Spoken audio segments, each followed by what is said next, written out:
नमस्कार दोस्तों, आपका दोस्त यश सिंह बोल रहा हूँ। मैं आशा करता हूँ आप सभी बहुत अच्छे होंगे। दोस्तों, आज एक प्रश्न बहुत ज़बरदस्त तरीके से पूरे भारतवर्ष में उठ रहा है कि मोदी जी आम जनता को चोर और अडानी को साहूकार समझते हैं क्या। तो इस बात का पूरा खुलासा मैं आपके सामने करूँगा। दोस्तों, ऐसा प्रश्न क्यों उठ रहा है आज भारतवर्ष में। दोस्तों, ये प्रश्न इसलिए उठ रहा है कि मोदी जी कहीं भारत के लोगों को चोर तो नहीं समझते, कहीं अडानी को साहूकार तो नहीं समझते। ये प्रश्न इसलिए उठ रहा है दोस्तों क्योंकि आज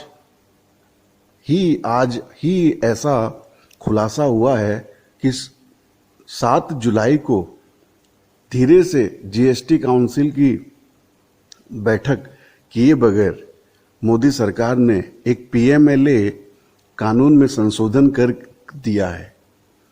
दोस्तों, आपके लिए बता दूं, जो पीएमएलए कानून होता है, इसका फुल फॉर्म जो होता है उसे कहते हैं prevention of money laundering act. यानी कि कोई काला धन हो या कोई टैक्स की हेराफेरी करे, उसकी रोकथाम के लिए ये एक्ट बना हुआ है, जिसे पीएमएलए एक्ट कहा जाता है।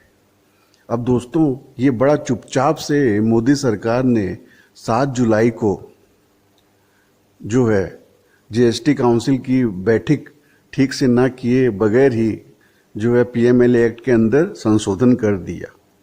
अब दोस्तों, ये आप समझिए कि इस पीएमएलए एक्ट में है क्या। पीएमएलए एक्ट जो है, इसमें संशोधन ऐसा कर दिया मोदी सरकार ने कि किसी भी राज्य में अगर छोटे से छोटा भी कोई व्यापारी होगा, कोई बिजनेस करने वाला व्यक्ति होगा जो अपना व्यवसाय करता होगा बड़े छोटे से लेवल पर भी, तो भी उससे जो है जितनी भी जो केंद्रीय एजेंसियां हैं, जैसे आपको पता ही है ईडी, सीबीआई, इनकम टैक्स वगैरह, वो उससे जो है पूछताछ करने लगेगी और सिर्फ 2 मसलों के आधार पे करने लगेगी। अगर मान लीजिए उस छोटे व्यवसायी के ऊपर जीएसटी जो है वो बनता भी नहीं है, वो उस लेवल का बिजनेसमैन ही नहीं है जिस लेवल पे उसको जीएसटी में जो है जीएसटी फाइल करना पड़े, क्योंकि जीएसटी का भी एक लेवल है जिसके अंतर्गत आपको फाइल करना पड़ता है। तो हो सकता है आपका व्यापार जो है उस लेवल में नहीं आता हो, तो भी उसे सेंट्रल एजेंसियां ये प्रश्न करने लग जाएगी, जानते हुए कि वो उस लेवल में आता ही नहीं है कि भाई वो जीएसटी के अंतर्गत आए। फिर भी उससे ये कहने लग जाएगी कि भाई क्या आप जीएसटी को अवॉइड कर रहे हो। ठीक है दोस्तों, ये जानते हुए कि जीएसटी के अंतर्गत वो उसका बिजनेस के लेवल है ही नहीं, वो आता ही नहीं है। तो एक तो इस तरह से कह के प्रश्न करने लग जाएगी। तो जब भारत सरकार से पूछा गया कि आपने इस तरह का संशोधन कैसे कर लिया, तो भारत सरकार जो है, ऐसा लगता है जितने भी जो जानकार लोग हैं जीएसटी वगैरह के या पीएमएलए एक्ट के जानकार, उन्हें ऐसा लगता है कि जितने भी छोटे और मध्यम वर्ग के जितने भी व्यवसायी हैं, अगर वो लोग भारतीय जनता पार्टी या आरएसएस के विचारों से सहमत नहीं है या किसी अन्य दलों के विचारों को समर्थन करते हैं, भले वो अन्य पार्टियों में हो या ना हो, तो उनकी किस तरह से बाह मरोड़ी जाए। ठीक है दोस्तों, तो इस तरह से पीएमएलए एक्ट में संशोधन करके इन छोटे व्यापारियों को ऊपर कैसे शिकंजा कसा जाए कि वो जो है अपना मूड न बनाए अन्य दलों के प्रति, इसलिए जो है ये पीएमएलए एक्ट में संशोधन कर दिया गया है। और संशोधन करने का जो कारण बताया गया है, ये भी बड़ा रोचक है दोस्तों। तो सरकार कहती है कि भाई संशोधन क्यों किया है, तो इसके 2 कारण लिख दिए सरकार ने कि टेररिज्म को रोकने के लिए, ठीक है दोस्तों, उग्रवाद को रोकने के लिए और काले धन को रोकने के लिए। अब दोस्तों, आपसे मैं प्रश्न करना चाहता हूं, आप भी प्लीज कमेंट जरूर कीजिएगा कि एकदम निम्न स्तर का जो बिजनेसमैन या जो भी व्यवसायी है बेचारा भारतवर्ष में, जो जीएसटी का लेवल पे भी बिजनेस नहीं कर रहा है, उस हाँ, वो किस तरह का कौन सा काला धन अपने पास जमा करेगा, ठीक है, जबकि वो टैक्स के दायरे में नहीं आता। काला धन तो उसी कहा जाता है ना दोस्तों, जो टैक्स के दायरे में आए फिर भी आप टैक्स वगैरह जो न दें तो उसे, उस धन को काला धन कहा जाता है। लेकिन जब वो जीएसटी के दायरे में नहीं आ रहा है वो बंदा, तो वो कैसे जो है आप उसके ऊपर में ये कह के शिकंजा कस सकते हैं कि भाई तुम काला धन जमा कर रहे हो, या फिर जो है तुम टैक्स अवॉइड इसलिए कर रहे हो क्योंकि तुम्हें जो है उग्रवाद या टेररिज्म फैलाना है। अब बताइए, इतने छोटे लेवल का जो बिजनेस करने वाला व्यक्ति है, ठीक है, जो अपने 50 तरह के, जो आपने इतने तरह के जो पैमाने लगा दिए जीएसटी के आने के बाद में, और इतने तरह के लाइसेंस हैं आपके, जिसको लेते लेते और जिसको संभालते संभालते वो किसी भी तरह रोते पीटते, और आपका चाइना से जो इस तरह से इंपोर्ट बढ़ा ही जा रहा है फिर भी, और जो बड़े बड़े प्लेयर्स हैं, बड़े बड़े जो बिजनेस के साम्राज्य हैं, इनको आप लोन पर लोन दिए जा रहे हैं उनका बिजनेस बढ़ाने के लिए। इतनी परेशानियों से घिरने के बावजूद एक छोटा व्यापारी, एक छोटा व्यवसायी किसी भी तरह से अपना बिजनेस चला रहा है, तो आप उसे एक कह के प्रताड़ित करना चाहते हैं अपने सेंट्रल एजेंसियों के द्वारा कि भाई तुम कहीं टेररिज्म तो नहीं फैला रहे, कहीं तुम उग्रवाद तो नहीं फैला रहे, तो हम इस विषय पे जो है तुम्हें चेक करते हैं। तो ये टेररिज्म के नाम पे, उग्रवाद के नाम पे, और या पे टैक्स अवॉइडेंस के नाम पे, ब्लैक मनी के नाम पे जो है सरकार ने कहा है कि इन 2 कारणों की वजह से जो हमने पीएमएलए एक्ट में संशोधन कर दी है। तो ये तो बड़ा हास्यास्पद जो चीज है वो आप खुद देख लीजिए, और आप कमेंट जरूर कीजिए कि आपको हास्यास्पद नहीं लग रहा। और इसका कारण भी आपको जो है वो लोगों ने पता लगा ही लिया कि क्यों किया इस तरह का संशोधन मोदी सरकार ने, क्योंकि लोगों को पता है, या जो बातें हैं कि अन्य दल को अगर कोई भी व्यवसायी, छोटे जो व्यापारी हैं, वो अगर दिखाई देते हैं कि भाई वो भाजपा या आरएसएस के विचारों से सहमत नहीं है, हाँ, मोदी जी को प्रधानमंत्री नहीं देखना चाहते हैं, 2024 में बदलाव चाहते हैं, तो उनकी किस तरह से जो है बाम मरोड़ी जाए, किस तरह से उन्हें डराया धमकाया जाए। भाई कुछ सरकार के पास भी तो कुछ चाबुक होनी चाहिए ना, तो ये वो चाबुक है जो पीएमएलए एक्ट में संशोधन करके मोदी सरकार ने बना ली है।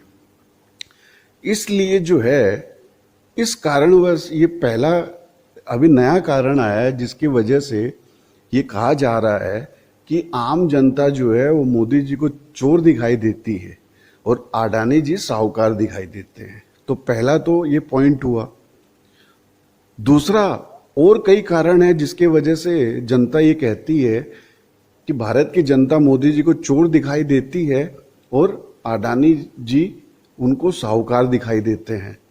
तो वो क्या क्या है वो भी जान लीजिए। वो ये है कि अचानक से ये जो है डिमोनेटाइजेशन कर देना, नोटबंदी कर देना। अब नोटबंदी भी आपको पता है अचानक से कर दिया गया था भारत में। मोदी जी आए 8 बजे, ठीक है, चाय पानी कुछ पी के, और बोल दिया कि भाई नोटबंदी आज से, नमस्कार भाइयों और बहनों, मित्रों, नोटबंदी कर दीजिए। अब आज से 500,000 के नोट बंद। ये अचानक आ जाते मोदी जी। उसके बाद में आपको पता है कितने लोग मरे, कितने लोग लाइनों में जो है हार्ट फेल खत्म हो गए, कितने लोगों को परेशानी हुई, कितने लोगों के बहुत पारिवारिक जो मसले थे, शादी ब्याह, या कई लोग हॉस्पिटल में थे, उनके पास पैसे होते हुए भी उनके नोट नहीं चले हॉस्पिटल में, जिसकी वजह से उनके लोग मर गए हॉस्पिटलों में। तो पूरी तरीके से जो है बगैर कोई प्रॉब्लम, भारत में कोई प्रॉब्लम नहीं थी, लेकिन मोदी जी ने आके बेमतलब में पूरी जनता को एकदम तहस नहस कर दिया नोटबंदी करके। और नोटबंदी जो किया 2016 में मोदी जी ने, तो उसके भी पीछे मोदी जी ने यही कहा था कि काला धन बहुत ज्यादा है। अब बताइए दोस्तों कि मोदी जी को इतना काला धन दिखाई दे रहा था भारत की जनता के पास में कि पूरे भारत की जनता का ही नोट बंद कर दिया उन्होंने। पूरे भारत की जनता के लिए उन्होंने नोट बंद कर दिया, नोटबंदी कर दी, और भारत की जनता के कई लोग मारे गए। बड़े बड़े बिजनेसमैन का तो एक का भी नाम नहीं सुनेंगे, ठीक है, कि जिनकी कोई इस तरह से हालत खराब हुई हो नोटबंदी के समय, या कोई इस पृथ्वी लोक से बाहर चला गया हो, ठीक है। और हम तो किसी की कामना ऐसी करते भी नहीं है, लेकिन ये सच्चाई है जो बता रहा हूं आपको। तो कुल मिला के भारत की जनता जो है वो चोर दिखाई दी मोदी जी को, क्योंकि अगर अडानी जैसे बड़े बड़े जो व्यवसायी हैं भारतवर्ष में, जो बिजनेसमैन हैं बड़े बड़े, जो इंडस्ट्रियलिस्ट हैं, जो मोदी जी के बड़े मित्रगण हैं, जिनको मोदी जी लाखों करोड़ का जो है लोन दे देते हैं, फिर लोन माफ कर देते हैं कि चलो कोई बात नहीं, गलती हो जाती है, लॉस हो गया होगा, चलो माफ कर देते हैं। मत चुकाना स्टेट बैंक का, मत चुकाना बैंक ऑफ बड़ौदा का, और मत चुकाना पंजाब नेशनल बैंक वगैरह वगैरह का।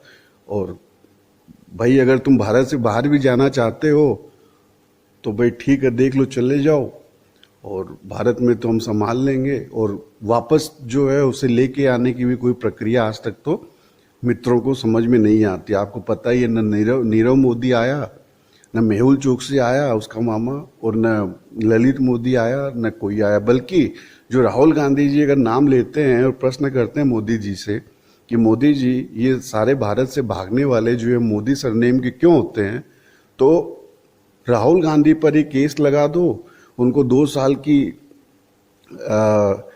जेल की सजा सुनवा दो गुजरात के कोर्टों से, और उनकी जो है मेंबर ऑफ पार्लियामेंट की जो सदस्यता है उससे भी निष्कासित कर दो, कि जिससे वो आगे चुनाव भी न लड़ सके, ठीक है। तो इस तरह से जो है जो चोरी करते हैं उनको एकदम मोदी जी जो है, मोदी सरकार जो सपोर्ट करती हुई दिखाई देती है आम जनता को, ठीक है। और जो चोरों का नाम उजागर करता है या जो भारत के लोग हैं वो मोदी जी को चोर दिखाई देते हैं, इसलिए मोदी जी उन्हें सजा दे देते हैं। तो नोटबंदी हो गई, तो ये भी यही बात है जिससे हमें दर्शाता है, या भारत की जनता पूछती है, या भारत की जनता को समझ आती है ये बात कि भारत की जनता को मोदी जी चोर समझते हैं, इसीलिए काला धन के नाम पे नोटबंदी कर दी और इतने लोगों की मौत हो गई और पूरा त्राहिमाम हो गया भारतवर्ष में। तो पॉइंट नंबर 2 ये था दोस्तों।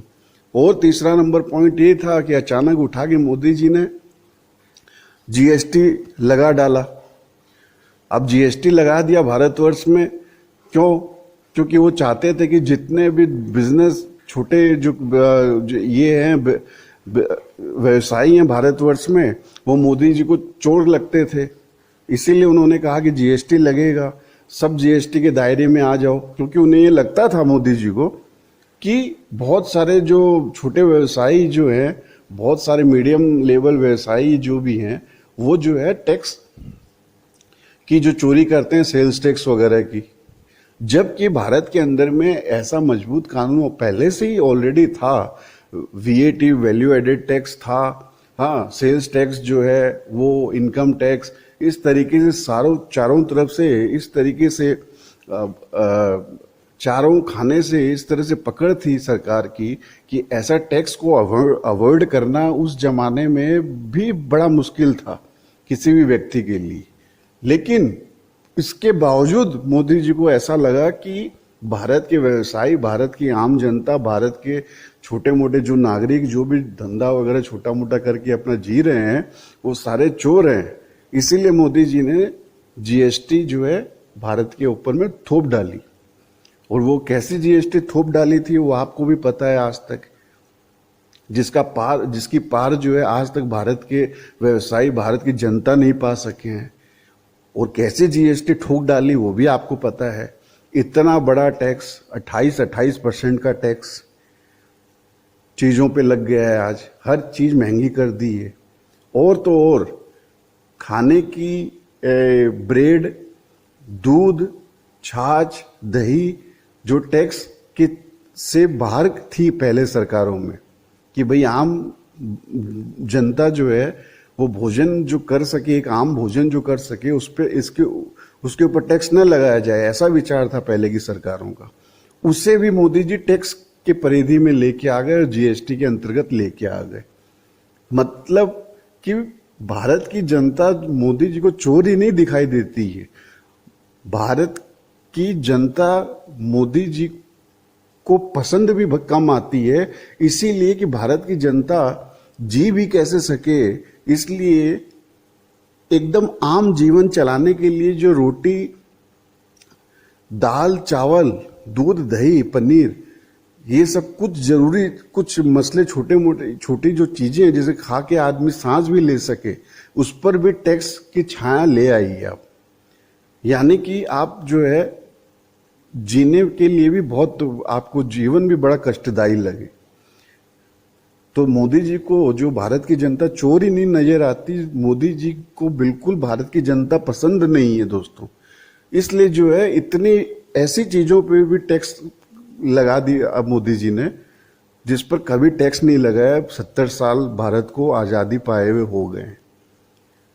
तो इसलिए ये पॉइंट नंबर 3 था, जिसके वजह से भारत की जनता को ऐसा लगता है कि भारत की जनता मोदी जी को चोर दिखाई देती है और अडानी जी साहूकार दिखाई देते हैं। ठीक है दोस्तों, अब चौथा नंबर पॉइंट में आ जाइए। चौथा नंबर पॉइंट ये कि मोदी जी ईडी को इस्तेमाल कर करके और ऐसे ईडी के ऊपर में ऐसे अफसर के द्वारा ईडी चला रहे थे, मिश्रा जी के द्वारा, ठीक है, जिनको एक्सटेंशन पे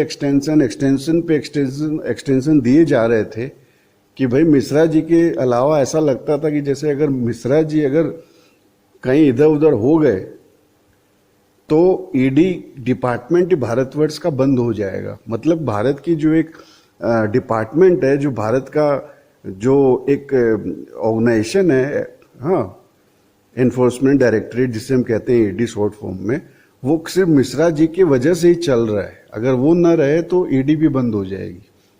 ठीक है, मतलब इतना नीचे स्तर पे मोदी सरकार ने मतलब ला दिया एक भारत के एक डिपार्टमेंट को।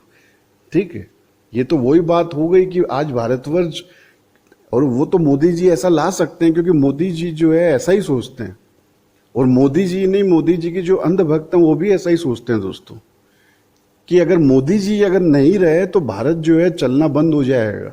इसके पहले जो है, इसके पिछले जो 60 साल जो भारत चला, वहां भारत की कोई प्रगति नहीं हुई, कुछ भी नहीं हुई भारत की।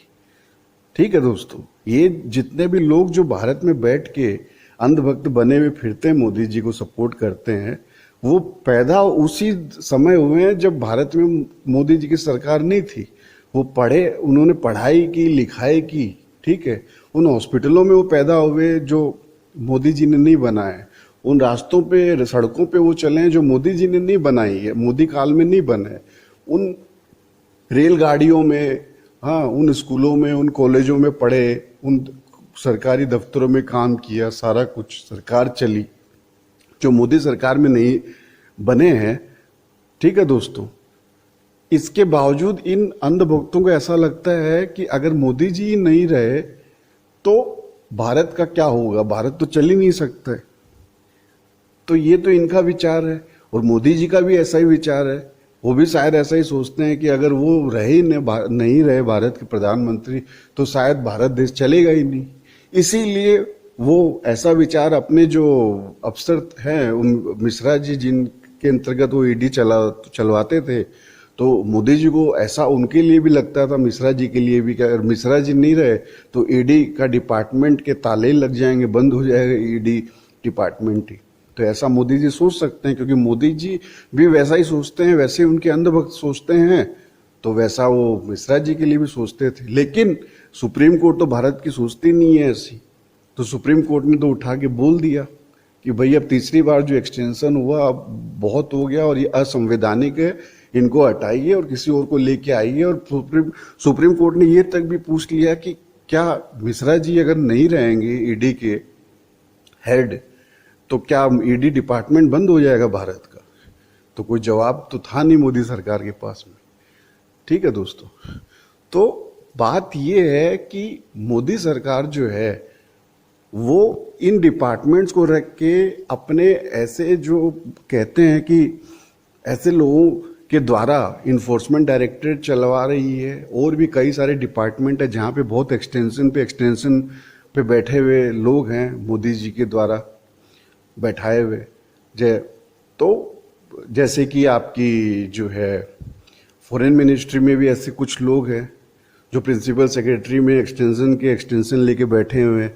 इसी तरह होम मिनिस्ट्री में भी कुछ लोग हैं।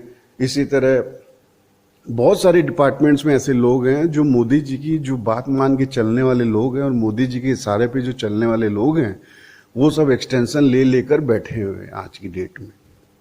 ठीक है, लेकिन अब मोदी जी, हम अपने पॉइंट पे आते हैं कि मोदी जी कैसे जनता को क्यों चोर समझते हैं और अडानी को कैसे साहूकार समझते हैं। तो उसका ये भी एक नज़ारा दिखाई देगा आपको कि ईडी, जब आप देखेंगे कि उठा के हर किसी के ऊपर में केस दायर कर लेता है, इनकम टैक्स उसके पीछे लग जाती है, सीबीआई उसके पीछे लग जाती है, एसएफआईओ उसके पीछे में लग जाती है। ठीक है दोस्तों, तो ये जितने भी एजेंसियां हैं, सेंट्रल एजेंसीज जो हैं, जो मोदी सरकार के अंतर्गत आती है, वो किसी भी पॉलिटिकल लीडर के पीछे लग जाती है, किसी भी उस बिजनेसमैन के पीछे लग जाएगी जो आरएसएस और बीजेपी को समर्थन ना करता हो, या किसी भी उस व्यक्ति के पीछे लग जाएगी जिसे एक जो है अपने विपरीत मानता ही है मोदी सरकार, तो उसके ऊपर में ये एजेंसियां लगा दी जाती है।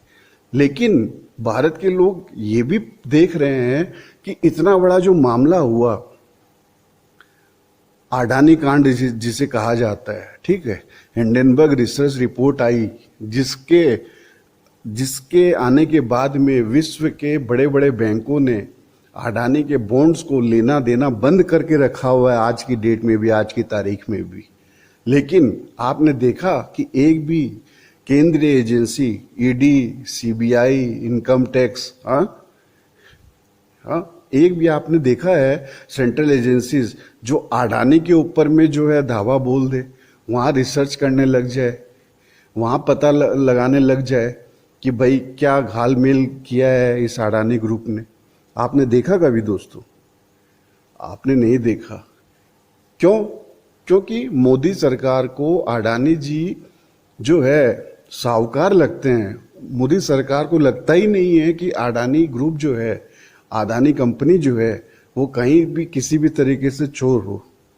चाहे मोदी सरकार जो है उन्हें इस अडानी ग्रुप को उठा के बड़े से बड़े कॉन्ट्रैक्ट दे दे, पोर्ट दे दे, एयरपोर्ट दे दे, अब तो रेलवे देने की भी बात हो रही है, माइंस दे दे, कोयले की खदानें दे दे, बिजली दे दे, ठीक है, जो हाथ में आए जो सब कुछ दे दे अडानी ग्रुप को, और धंधा का लाइसेंस तो दे दे, धंधा करने के लिए पैसे तक भी बैंक से दिलवा दे कि भैया ये लीजिए आप टेंडर, ये लीजिए आप धंधा, ये धंधा आप कीजिए और इस धंधा के लिए ये पैसे भी ले लीजिए, स्टेट बैंक से ले लीजिए, बैंक बड़ौदा से ले लीजिए, पंजाब नेशनल बैंक, कोई भी जो है सरकारी बैंकों से आप ये पैसे भी लीजिए, लोन भी लीजिए, और आप इन पैसों को लेके और डुबा दीजिए और वापस भी मत कीजिए ये भारत के लोगों के जो बैंक है इनके पैसे।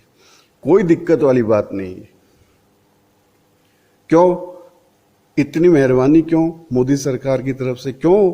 इसलिए क्योंकि मोदी जी को अडानी जी साहूकार दिखाई देते हैं, और लोगों के लिए नोटबंदी, अभी 2000 का नोट की नोटबंदी कर दी मोदी जी ने। फिर क्या कहते हैं कि अभी आप आधार कार्ड का आपने देखा होगा मसला, अब पूरे भारत की जनता चोर दिखती है मोदी जी को, इसीलिए जो है पैन और आधार कार्ड आप लिंक कीजिए, क्योंकि मोदी जी को भारत की जनता चोर दिखाई देती है।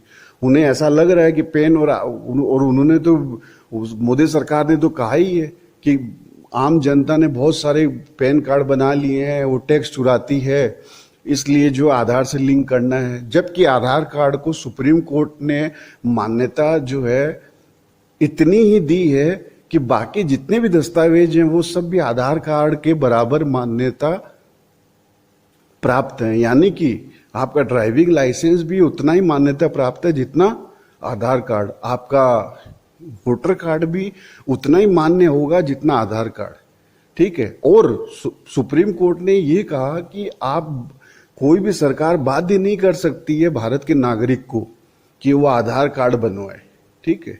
लेकिन फिर भी मोदी सरकार जो है हर तरीके से आधार कार्ड के ऊपर में पूरा जोर लगा के रखा हुआ है मोदी सरकार ने, क्योंकि आज जो है जो आम जनता को जो अनाज भी बांटा जा रहा है वो भी आधार कार्ड से लिंक करके बांटा जा रहा है, जबकि आधार कार्ड जो है भारत के कानून के, संविधान के सख्त खिलाफ है आधार कार्ड। क्यों? क्योंकि भारत का संविधान जो है वो आपके शारीरिक बनावट, हाथों की रेखाएं और आपके आंखों की जो पुतलियां हैं उनकी छवि लेकर आधार कार्ड बनता है। और ये बिल्कुल भारत के संविधान के खिलाफ है कि आपके जो इंटरनल जो है, जो हाथ की रेखाएं हैं, जो शरीर की बनावट है, आंख की पुतलियां हैं, उससे आप सार्वजनिक अगर आपको करना पड़ता है सरकार के निर्देश पर भी, तो ये बिल्कुल कानून के खिलाफ है। ये भारत के राइट टू प्रिवेसी के खिलाफ है, ठीक है दोस्तों। ये भारत का जो संविधान में जो लिखा हुआ निजता का अधिकार है, जो फंडामेंटल राइट है भारत के लोगों का, उसका उल्लंघन है, ठीक है। और कोई भी सरकार जो है फंडामेंटल राइट जो होता है उसको जो है एक तरफ रख कर कोई कानून या कोई भी ऐसा दस्तावेज नहीं बनवा सकती भारत के नागरिकों से। तो ये सीधा सीधा कानून का उल्लंघन है जो आधार कार्ड भारतवर्ष में चल रहा है। लेकिन मोदी सरकार तो चोर समझती है भारत के लोगों को, इसलिए मोदी सरकार ने अभी ताजा जो आपने देखा होगा कि पैन और आधार से लिंक करा कर ही छोड़ा। क्यों? क्योंकि मोदी सरकार चोर समझती है भारत के लोगों को और अडानी जी को साहूकार समझती है। तो दोस्तों इसीलिए जो है ये बड़ा खुलासा आपके सामने पूरे तथ्यों के साथ में आज किया गया और पूरे पॉइंट वाइज आपको बताया गया कि कैसे मोदी सरकार आप आम जनता को, आम भारतीयों को, जो देश के असल मालिक है आज भारत की जनता, उसे चोर समझती है, ठीक है। और अडानी नाम का तो मतलब एक सिर्फ पर्याय है। अडानी नाम से अर्थ है कि हर एक वो जिसे बोलते हैं कि कैपिटलिस्ट, ठीक है, उन्हें जो है उन वैसे मित्रों को अपना मित्र समझती है सरकार, उन्हें साहूकार समझती है, उन्हें लोन बांटती रहती है, उनके ऊपर कोई जो है ईडी, सीबीआई, इनकम टैक्स, किसी भी तरह का, हाँ, securities and exchange board of India, SEBI, इनकी किसी भी तरीके से कोई भी जांच नहीं होती है, जिनका नाम पूरा विश्व में बदनाम हो चुका है अपने खुद के कारगुजारों के वजह से, क्योंकि उन्हें साहूकार समझती है मोदी सरकार। तो दोस्तों ये पूरा का पूरा खुलासा आपके सामने पूरा पॉइंट वाइज रखा है मैंने आपके लिए। आप प्लीज इसे जो है चारों तरफ और भी फैला दीजिए, शेयर कीजिए दोस्तों, कि जिससे बाकी लोग भी पूरे पॉइंट वाइज इस चीज को पूरे सुने और खुद समझें और फिर उसके बाद में तार्किक रूप से अपने आप से फैसला करें कि क्या मोदी सरकार की ये जो नीयत है ये क्या ठीक है या गलत है। ठीक है दोस्तों, आपका साथ देने के लिए बहुत बहुत धन्यवाद। आपने सुना, आपका बहुत बहुत आभार। आप इसी तरह साथ बनाए रखिए और प्लीज इसे शेयर कीजिए दोस्तों। बहुत बहुत आपका धन्यवाद, बहुत बहुत धन्यवाद। आपका दोस्त यश सिंह साइनिंग ऑफ। सत्यमेव जयते।